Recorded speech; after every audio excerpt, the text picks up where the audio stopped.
SIR के मुद्दे पर संग्राम मचा हुआ है। विपक्ष लगातार सदन में इस मुद्दे पर चर्चा की मांग कर रहा है कि चर्चा कराई जाए, लेकिन हंगामा भी कर रहा है। इसी मुद्दे पर हमारे संवाददाता मोहित शुक्ला ने बीजेपी के राज्यसभा सांसद दिनेश शर्मा से खास बातचीत की है, सुनिए। इंडिया ब्लॉक की तमाम पार्टियां आज संसद से लेकर सड़क तक यानी कि चुनाव आयोग तक एक साथ 300 विपक्षी सांसद कदम ताल करते हुए नजर आएंगे। लेकिन आखिरकार एसआईआर के मुद्दे पर इतना बवाल क्यों है और बवाल है तो फिर सवाल क्यों है, इन सभी चीजों का जवाब जानने के लिए हम उत्तर प्रदेश के पूर्व डिप्टी सीएम दिनेश शर्मा जी के पास पहुंचे हुए हैं। आखिरकार ये संसद में चल क्या रहा है? जब से संसद की शुरुआत होती है हम देख रहे हैं कि मानसून सत्र में जो जरूरी काम है हो नहीं पा रहे।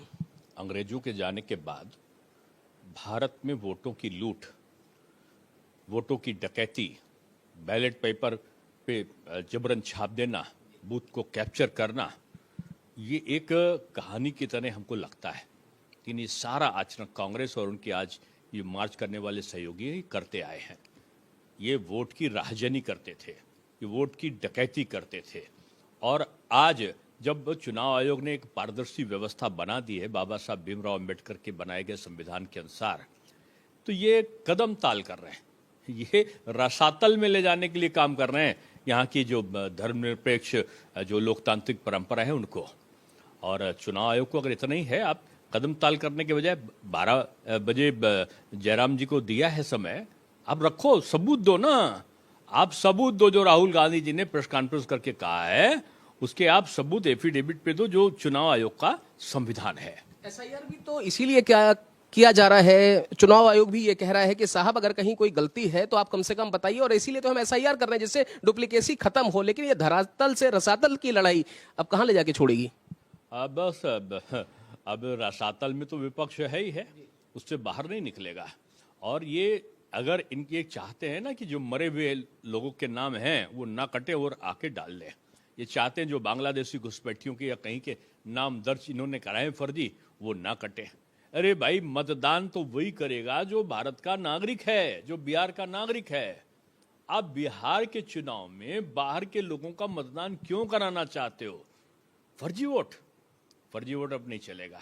बचपन में हम लोग जब क्रिकेट खेलते थे ना, जो पहले बैटिंग कर लिया और जब बॉलिंग की नौबत आती थी तो भाग जाते थे बैट लेके।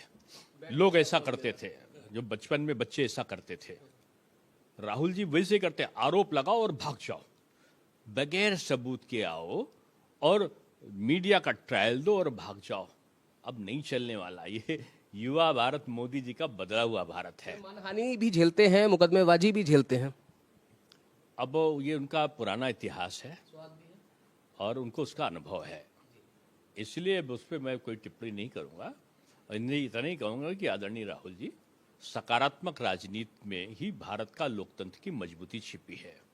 आप नकारात्मक राजनीति करते जाएंगे और आप लगातार हारते जाएंगे, आपको जनता बख्शने वाली नहीं है। देने के लिए बहुत शुक्रिया। तो साफ तौर पर आप देखिए कि आज दोपहर 12 बजे चुनाव आयोग ने जयराम रमेश को बुलाया है और कहा है कि साहब सफाई दीजिए, सबूत दीजिए, क्योंकि जो लोग अब तक खुद सबूत मांगते हैं उनसे अगर आप सबूत मांगे जाते हैं तो ये देखना दिलचस्प होगा कि 12 बजे क्या होता है। दिल्ली से कैमरा पर्सन रमेश राय के साथ मैं मोहित शुक्ला, भारत एक्सप्रेस।